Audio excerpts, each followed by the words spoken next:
Здравствуйте. Для одних файлы Эпштейна лишь забава, для других страх, для Трампа причина войны. Есть те, для кого они повод для зависти. Файлы Эпштейна объединяют уважаемых политиков, респектабельных бизнесменов, родовитых дворян. Огромное количество авторитетных людей, управляющих миром, странами, корпорациями, фигурирует в этих файлах. И когда не хватает известности, популярности, респектабельности, это не такие уж плохие файлы. Они вполне полезны, все пиар, кроме некролога.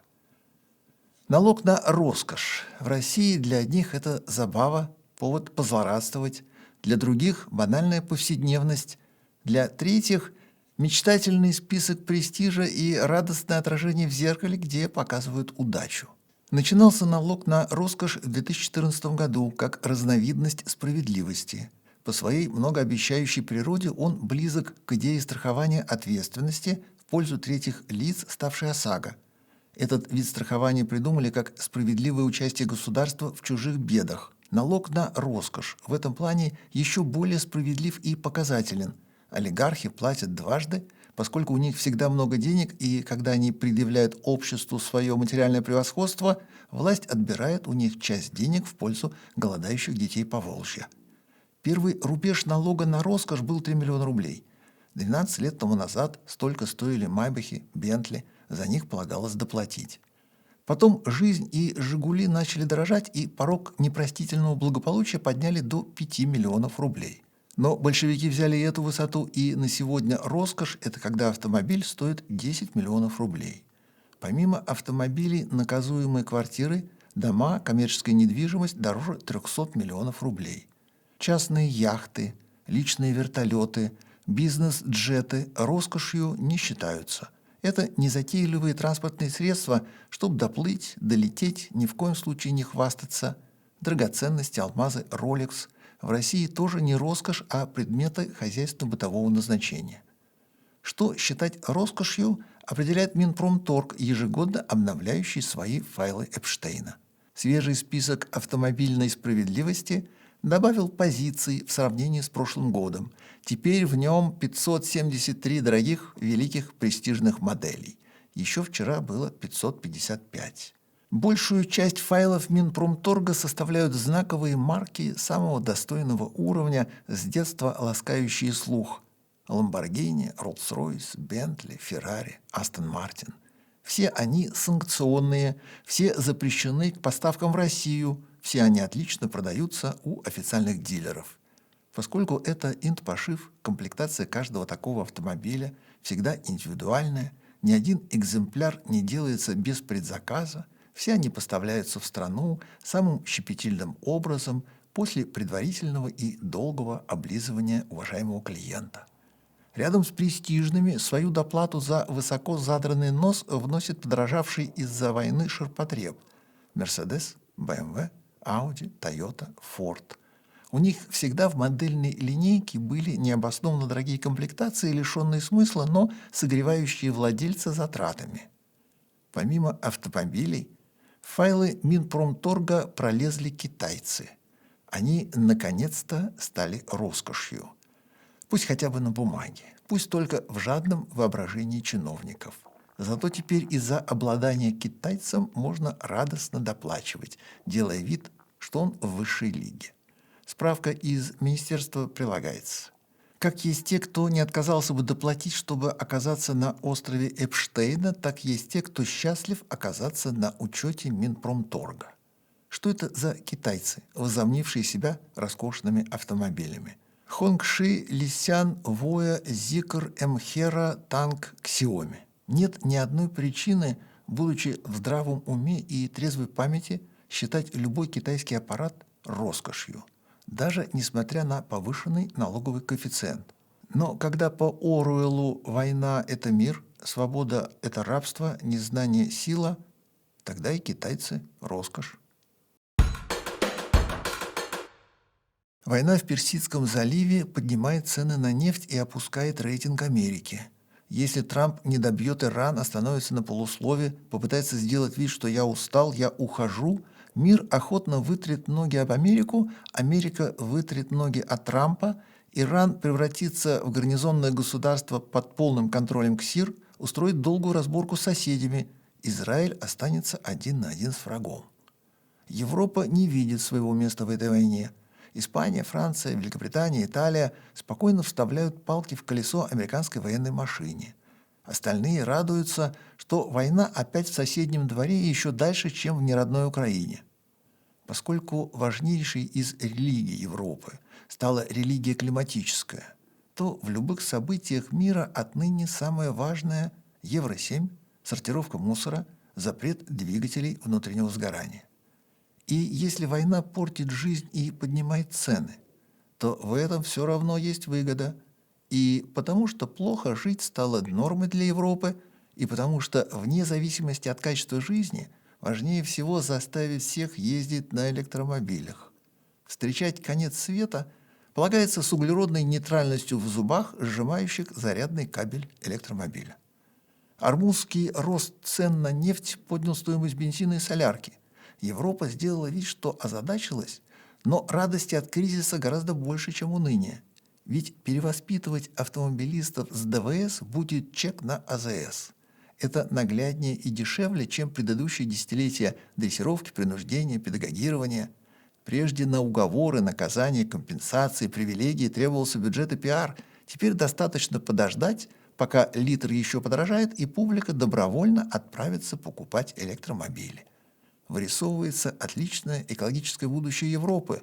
Вместо транспорта – электромобиль, вместо обуви – лапти, вместо бифштекса – березовая каша. Да здравствует Трамп всемогущий, изменивший мир. Трамп в посудной лавке сделал для экологической религии Европы больше, чем Генри Форд для Гитлера, спонсируя немецкий фашизм и партию НСДАП.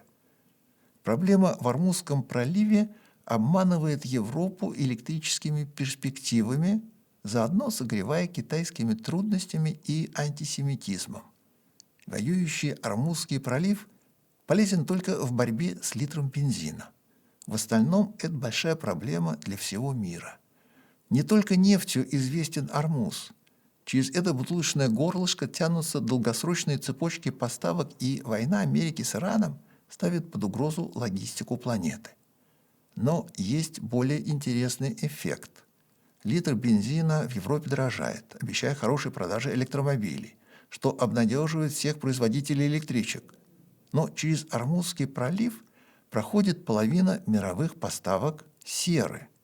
Консалтинговая компания Beryls, специализирующаяся на автомобильной отрасли, напоминает человечеству, что для аккумуляторов нужны не только редкоземельные металлы, добываемые рабами в Африке, но и сера. Прочие цепочки поставок уже испытали шок. Начались задержки отправления, к ним добавилось перенаправление судов, в итоге увеличилось время транспортировки, настал крайне сложный для землян момент опозданий, тех самых поставок, которые точно в срок. Сборочная промышленность предпочитает не иметь складов и работать с колес. Автомобилестроение шло к этому долгие годы и отработало логистику так, чтобы собирать готовые изделия, получая комплектующие минута в минуту. Современные заводы финальной сборки пытаются избегать затрат на складское хранение запчастей и комплектующих, имея лишь небольшие закрома на пару дней.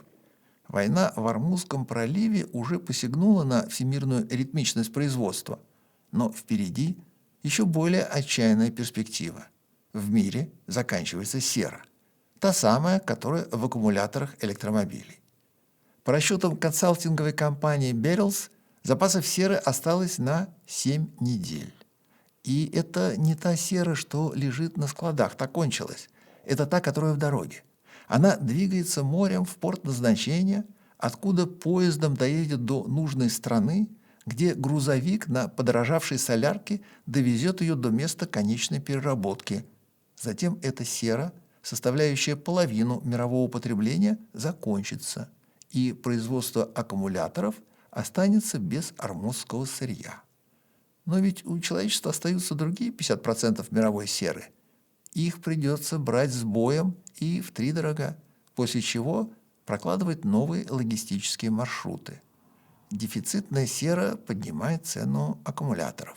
Электромобили подорожают, что скажется на продажах. Война в Персидском заливе Поднимать цены на бензин осложняет жизнь владельцам нормальных автомобилей, радует производителей электричек, которые пока помалкивают о своих предстоящих бедах и делают вид, что они единственные, кто выиграет на этой войне.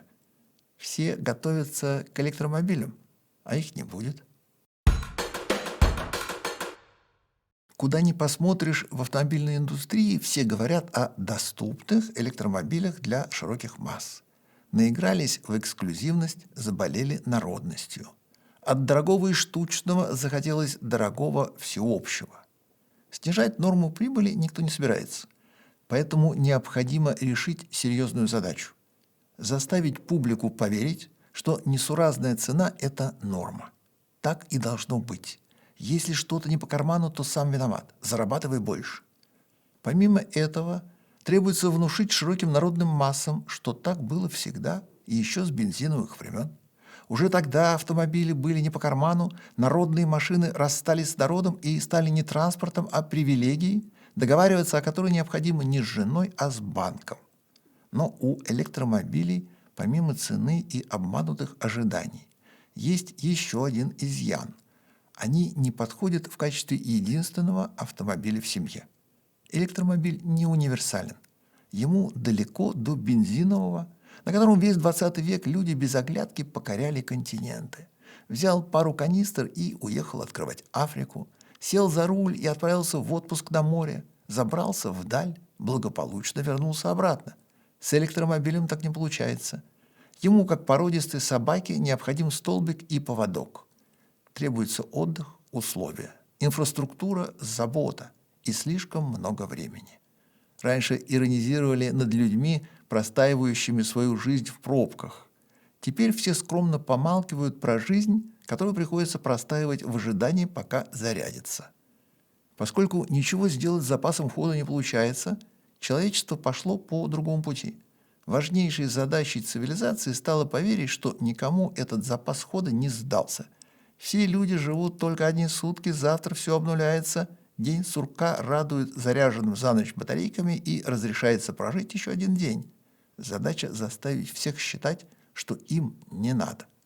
В голодные времена людям объясняли, что мясо вредно, лечебное голодание продляет жизнь, салат из морской капусты съедобный.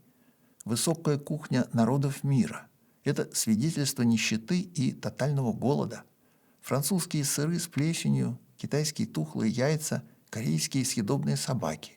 Это задокументированные попытки человечества смириться с голодом, принять его за норму и доказать самим себе, что так тоже можно. Другого сыра не будет. Люби рокфор и камамбер.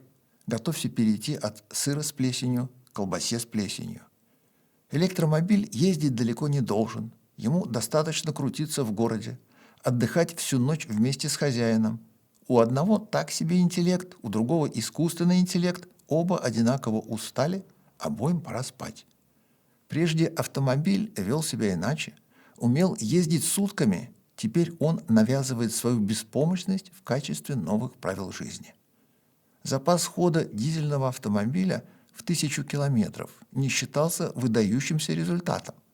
Запас хода электромобиля в 300 километров подается как достигнутый эталон мобильности, хотя такую мобильность никто не заказывал. Это поражение, завернутое в красивые ненужные слова, можно праздновать под видом достижения. Чтобы никто внезапно не очнулся и не предъявил счет, поняв, что прогресс двигается в сторону регресса, электромобили начали называть внедорожниками, украшать большими колесами, силовыми бамперами, лебедками, рассказывать о дальних путешествиях, будто они и вправду могут. Ведь соевый бифштекс очень похож на настоящий. Осталось заставить всех поверить, что это одно и то же, но соевый полезней. На всякий случай методик определения дальности хода электромобилей у человечества 4. 2 европейские, 1 американская, 1 китайская. Это важно, чтобы данные никогда не совпадали. 4 линейки вместо одной. Как Фаренгейт и Цельсий, миля и километр, дюйм и сантиметр, галлон и литр избавляют от ясности, четкости, однозначности. История человеческого ума есть история человеческой глупости. Вольтер. Раньше все были инженерами, конструкторами. Даже те, кто отвечал за внешность автомобиля, в тарифной сетке считались инженерами. Слово «дизайнер» к ним не применялось. Инженер из отдела стиля был главным врагом технолога. Все необычное, нестандартное, непривычное, что один рисовал на Кульмане, другой с негодованием отвергал и отказывался ставить в производство. Технолог был главнее, его слушались. Прежде фара могла быть только круглая. Фантазировать на ее тему никто не решался. «Опель Адмирал» 1937 года с овальными фарами поразил человечество. «Опель Капитан» 1938 года с шестигранными фарами выглядел гостем из будущего. Сегодня фара какая угодно, и все ждут еще более необычную, поскольку самая заковыристая все равно оставляет перспективу придумать еще более сложную. Бампер прежде штамповали из куска стали, отгоняя дизайнера подальше и терпеливо слушая брань технолога. Автомобилю бампер достался от паровоза, где назывался точным словом «скотоотбрасыватель», хотя имел и более официальное имя, ныне совсем забытое «метельник». Колесные диски и вовсе были только функцией. От них требовалось быть круглыми и держать резину на ободе. Если хотелось красиво, шли на поклон к технологу, и он штамповал колпак, соглашаясь отхромировать. Сегодня дизайнер главнее технолога. Все слушают его. Дизайнер может позволить себе любую фантазию, самую невероятную форму, поразительную функцию, невиданный материал, а технолог с удовольствием все это готов воплотить, поскольку на его улице тоже праздник и безграничные возможности. Красивые колеса хотелось всегда. В Советском Союзе громоздили на «Волгу-24» диски от вертолета с большим вылетом. На «Москвичи» вваривали вставку, расширяя обод. Ради «Жигулей» перешли на литье, ковку. И хотя все они получались достаточно интересными, функция до последнего сдерживала красоту. Делать красивые колеса научились, но они редко превращались в предмет искусства, проявляя сдержанность. Расцвет колесного дизайна, как ни странно, грянул позже всех. Ситуацию у нас на глазах изменил корейский Genesis на модели G90, связавший единым стилевым решением очень красивую решетку радиатора с очень красивыми колесными дисками. Получилось не два раза по отдельности красиво, а красиво все вместе. И хотя у всех вокруг красивые колеса получались давно, безудержно размахнуться что-то мешало. Оглядка на функциональность не позволяла взяться за тему, как за самостоятельное направление искусства.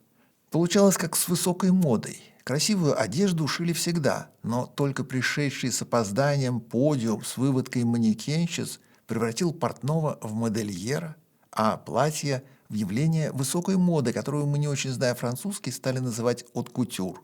Компания Renault к своему заново возрожденному электрическому Renault Twingo разработала варианты колесных колпаков, затмивших дизайнерские упражнения остальных брендов. Пожалуй, Renault стала второй фирмой после Genesis, поднявшей красоту колеса в ранг искусства. Первый Twingo был поразительным. Потом было два неинтересных поколения, которые мало кто помнит. Нынешний Twingo был обязан поддержать уникальность первого и сумел сделать это не только чрезвычайно успешным сходством с машиной первого поколения, но и умелым дизайном колесных дисков и колпаков, на которые удалось сфокусировать внимание не меньше, чем на саму машину. Французы поясняют, они сделали и литые диски, пластмассовые колпаки. Технологии позволяют любую форму, любую сложность, любой материал, но им показалось более интересным сделать красоту не запредельно дорогой, а доступной. Электромобиль и без того все никак не подешевеет до разумного, и безальтернативно поднимать его цену комплектом шедевров бестактно по отношению к клиенту. Поэтому кроме литья предлагается еще и пластмасса. И как раз самые красивые колеса нового Твинго. Пластмассовые колпаки «Домино» с отлично обыгранным логотипом в отверстии под ниппель, сотни перфораций в форме ромбовидного логотипа с дополнительными углублениями для расширения эффекта. В зависимости от ракурса колпаки кажутся то графитовыми, то серебристыми.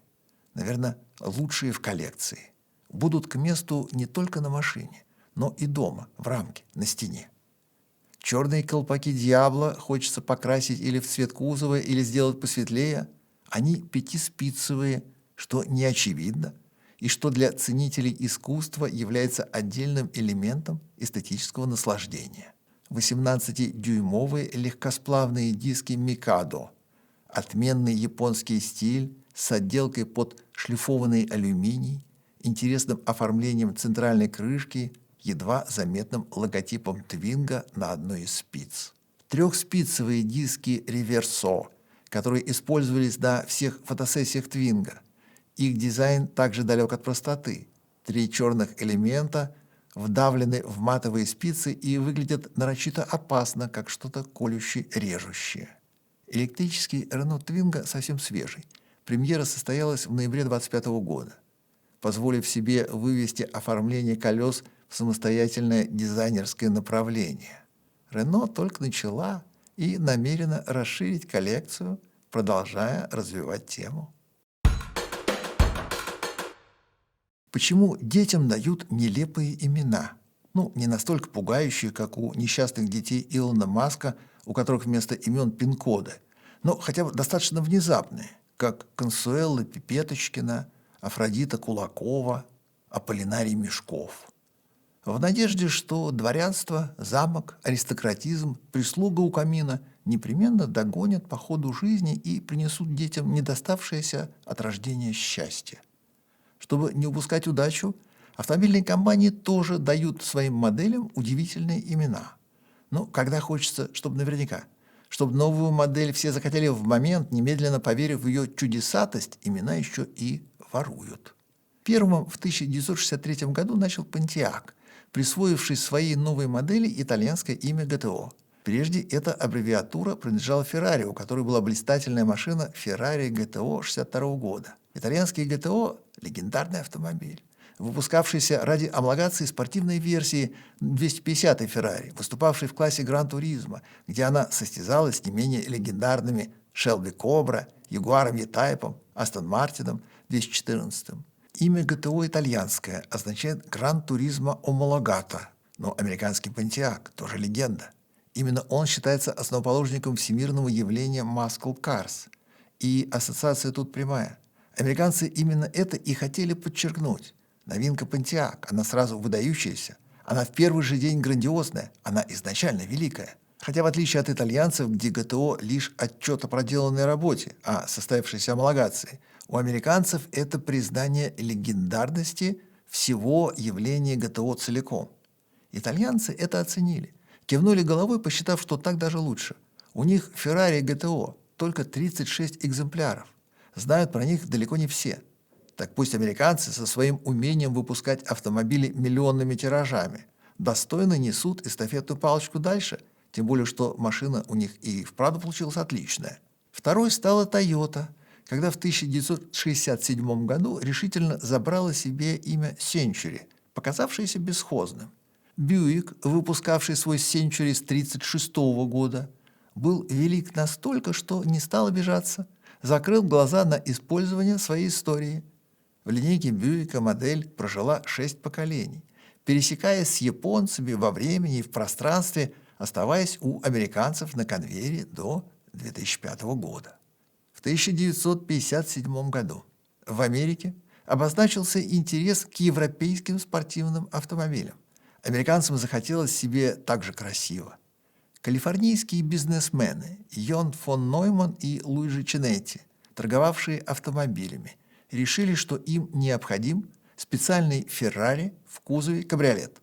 В солнечной Калифорнии спрос на него гарантирован. Они позвонили в Италию, позвали к телефону Энцо Феррари и попросили сделать что-нибудь подходящее.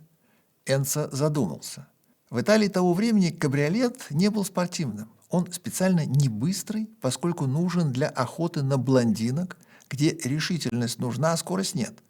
С другой стороны, если не сделать, как просят, заказчики все равно добудут желаемое. Попросив, например, переделать актуальную модель Ferrari 250 в ателье Скальетти. Уж лучше я сам, решил Энцо Феррари и запустил в серию кабриолет Ferrari 250 Калифорния. Красавицу работы ателье Пининфарина с грандиозным двигателем V12 Коломбо а теперь еще и в кузове кабриолет. Америка оценила. Да и весь остальной мир тоже. В 2005 году Volkswagen выпустил туристическую версию транспортера. Автобус с умывальником и видом из окна не предназначался американцам, на нем полагалось немцам ездить жарить сосиски на берегу озера. Но автобус с размахом назвали «Калифорния». Как раз по той же самой причине, по которой Консуэла Пипеточкина, Афродита Кулакова, Аполлинарий Мешков, чтоб теплая Калифорния сама дорисовывалась в воображении. Из 3 Калифорний американский штат по-прежнему на первом месте. Вровень с ним на пьедестале итальянская Феррари 250 Калифорния. Вдали от пьедестала, вовсе не попав ни в какой рейтинг, немецкая подделка от Volkswagen с неуместным именем Калифорния. Но есть автомобильное имя, использованное не 2 разными фирмами, а 3. Монца – город в Италии и всемирно известная гоночная трасса. Монца заранее обещает темперамент и скорость, а не спагетти с моцареллой. Первая Монца была у Феррари в 1954-м. Это была не спортивная машина, а гоночная. И дебютировала она на трассе, в честь которой получила имя, тем самым предъявив соответствие сути и названия. Гоночная Ferrari 750 Monza имела 3-литровый двигатель мощностью 250 лошадиных сил, с которым она развивала скорость в 240 км в час. В дебютной гонке она взяла и 1-е, и 2-е место. Следующая Monza – субкомпактный двухдверный muscle car Chevrolet 1975 года. Машина проходная, но с американским размахом. Ей полагалось 7 различных двигателей, начиная с рядной 4 и заканчивая полноценным V8 объемом 5,7 литра. Необычно получилось с кузовами. Начали правильно, с двухдверного купе. Отличное предложение для настоящего ковбоя.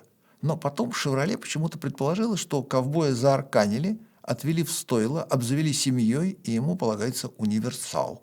В 1978-м появился двухдверный универсал «Шевроле Монца», распугавший ковбоев. 3-я машина с этим именем нам хорошо знакома – Opel Monza 1977 года.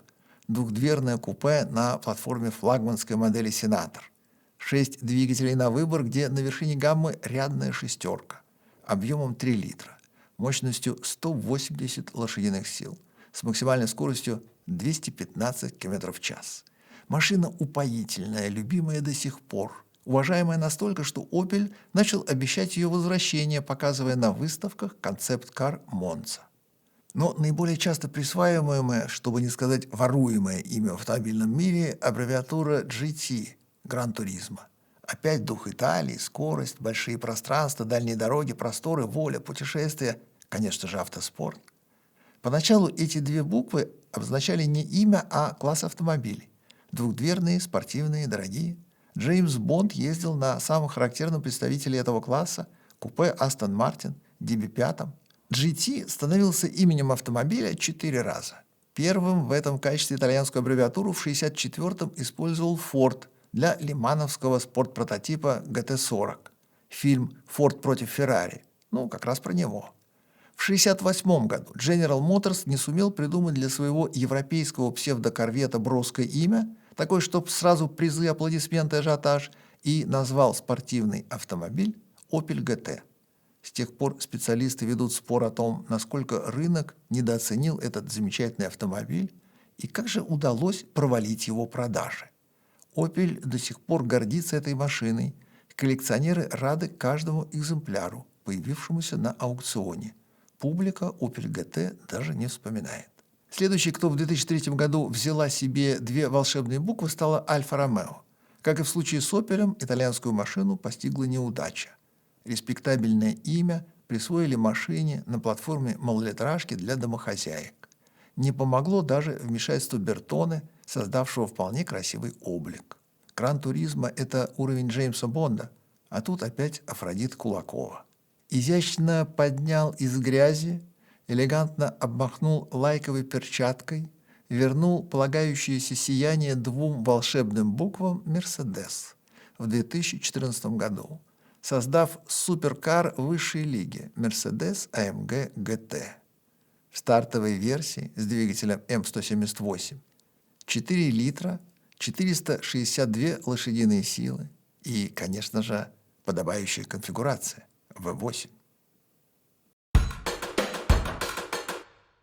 Умеющих работать руками все меньше, сидящих за письменными столами все больше. Когда нужен клерк, дают объявление на сайте и ждут планктон. Когда нужен человек с руками, разводят руками. Получить готового мастера из ПТУ не получится. Вырастить у себя в оранжерее специалиста – долго. Европейцы пытаются упростить труд руками настолько, чтобы даже самый плохой рабочий не смог ничего испортить. Качество закладывается на уровне технологии. Все операции рабочего продуманы так, чтобы у него неизбежно получилось хорошо. В Китае, где качество рабочих пугает даже самих китайцев, перешли на заводы без людей. Заодно без света, без отопления, без вентиляции, без столовых и без курилок. Заводы без единой живой души, только роботы.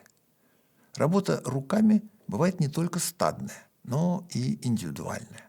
В мире безымянных людей и обезличенного труда. Немецкий АМГ собирает двигатели по принципу One Man, One Engine – один человек, один двигатель. И на каждом моторе ставится табличка с именем собравшего его мастера. Взрослые люди знают, что школьник не имеет представления ни о своей будущей профессии, ни о своей будущей жизни. Любой выбор, сделанный до 25 лет, как правило, неверный. Требовать от 18-летнего человека четких ориентиров, однозначных суждений, выбранной профессии – напрасное ожидание. Поэтому в Европе настолько долгие школы, в которых учатся по 12 лет. Столь продолжительный период не потому, что знаний много, а мозгов мало, а потому что детей, как на ветеринарной передержке, надо где-то держать, пока не подрастут, пока у них не возникнут устойчивые проблески мышления, после чего желательно еще лет 5 передержки в университете. Тогда лет в 25 ребенок уже умеет завязывать шнурки, самостоятельно дойти до парикмахерской, отличить Бабеля от Бебеля, Гоголя от Гегеля. Феррари селекцию рабочих проводит под девизом «Нам нужны лучшие» и устраивает мероприятие под названием «День будущего Феррари». Это аналог нашего Дня открытых дверей, но не в формате экскурсии, а в виде собеседования и практических занятий. Весомый плюс в том, что зазывать на Феррари не надо, достаточно открыть калитку. Феррари интересно всем и всегда. Но одно дело прийти туристом, другое дело примерить Феррари на себя, как и такой вид деятельности, как работа руками на автомобильном производстве. Первым шагом для молодых людей должно стать осознание того, что они видят свое будущее в автомобильной промышленности, а затем предпочтительно в качестве специалиста по автомобильной механике. Для Феррари важно позитивно продвигать профессию, что выходит за рамки простого знакомства и предложения стажировки. Зато уровень предложения сразу кружит голову. Прийти домой и сообщить, что будешь работать на Феррари, сопоставимо с перспективой полететь в космос. И для Феррари важно предъявить себя таким образом, чтобы у посетителей начало формироваться желание сыграть в высшей лиге. День будущего Феррари – это не столько знакомство с заводом, сколько учебный день, разделенный по цехам и специализациям. Ребята сразу получают задания, инструменты, наставников и возможность попробовать профессию руками. Потенциальные сотрудники компании знакомятся с фирмой, фирма с ними.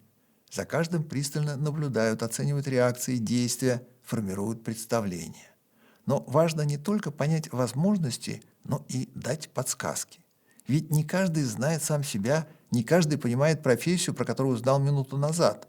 Персонал помогает справиться с восторгом и, стараясь не расплескать, расширяет понимание процессов и действий, из которых может сложиться осознание собственного места в большой семье Феррари. Многие люди начинают карьеру, не понимая, зачем они это делают и что ждать в будущем. Феррари зовет к себе, предлагая осмотреться и задуматься, а если понравится, остаться, сделать осмысленный шаг в нужную сторону. И для Феррари важно показать, что они доступная компания. Самая лучшая автомобильная реклама в мире была у Peugeot. Фирма регулярно выпускала шедевры. Когда реклама загляденья – это Peugeot. Самый лучший ролик создали для вывода на рынок модели 206. Этот индийский сценарий и превращение национального Хиндустана Амбассадор в помятый слоном и автогеном Peugeot уже не превзойти. В истории рекламы у него свое недосягаемое место. Помимо очевидного вклада в искусство, Peugeot блистала остроумием. Реклама 406-го купе, где шлагбаум на железнодорожном переезде опустили, чтобы поезд пропустил машину. Пример изящного французского юмора. Реклама, которую мало кто помнит из-за мелкосерийности модели. Peugeot 306 кабриолет. Сначала в 1983 году на рынок вышел базовый хэтчбэк работы ателье Пининфарина. Автомобиль получился отличный. По ездовым характеристикам он стал референсным, и немцы с англичанами, работая над его конкурентами, брали Peugeot 306 за образец управляемости. Джеки Стюарт, в те годы главный настройщик ездовых повадок европейского подразделения Ford, в интервью рассказывал, что пытался в своей работе добиться от Фордов управляемости Peugeot. Дотянуться до 306-го образца 1993 года Ford смог только на модели Focus в 1998-м, но не за счет гениальности Джеки Стюарта, а за счет очень дорогой и сложной задней многорычажной подвески. Peugeot к эталонной управляемости пришла более гениальным образом, применив дешевые торсионы. Поскольку талант Пининфарина неуемный, итальянцы предложили французам сделать из маленького дешевого 306-го хэтчбека еще и кабриолет. Peugeot – один из тех первопроходцев, кто решил, что кабриолет не только символ престижа, дорогой инструмент богатого холостяка, но и счастливая мечта обывателя, купленная на зарплату. В 1984 году Peugeot вывел на рынок 306-го кабриолета. По технике это был очень серьезный автомобиль. 2-литровый двигатель, 135 лошадиных сил, отличная управляемость, красота. Но в объяснениях с аудиторией французы сделали акцент не на технике, на ощущениях. Именно этот стильный кабриолет хорош тем, каков он под рукой. На машине можно не только красиво ехать, но и радостно гладить. Такая подача только на слух кажется странной. Все дело в нюансах. В рекламный ролик французы пригласили знаменитого Рэя Чарльза. Рэй Чарльз был легендой. Благодаря умению сочетать такие жанры, как соул, джаз, поп, благодаря широкому вокальному диапазону, он был единственным в своем роде. Однако мало кто ассоциировал бы его с вождением автомобиля. Рэй Чарльз был слепым. Он потерял зрение в 7 лет, прожил свою великую жизнь, не видя красок, но украшая своим талантом. Что не помешало Peugeot снять его в рекламном ролике 1994 года. Посадить слепого музыканта за руль звучит как рецепт катастрофы. Но ведь кабриолету не подобает жить в городе, ему нужна воля. Самая подходящая и безопасная воля – высохшее соленое озеро Бонневиль в штате Юта, где человечество десятилетиями устанавливало рекорды скорости и носилось от восхода до заката без ограничений, красиво уходя вдаль. Рэй Чарльз сел и поехал. Камера снимала его в разных ракурсах и все время ловила улыбку счастливого человека. Любой кабриолет, да еще на безграничном озере под солнцем, делает счастливым. Но здесь все видели совсем безграничное, совсем счастье, искреннее, восторженное, яркое. Рэй Чарльз, которому в жизни автомобиль недоступен, сел за руль и поехал сам, зная, что сейчас ему можно все.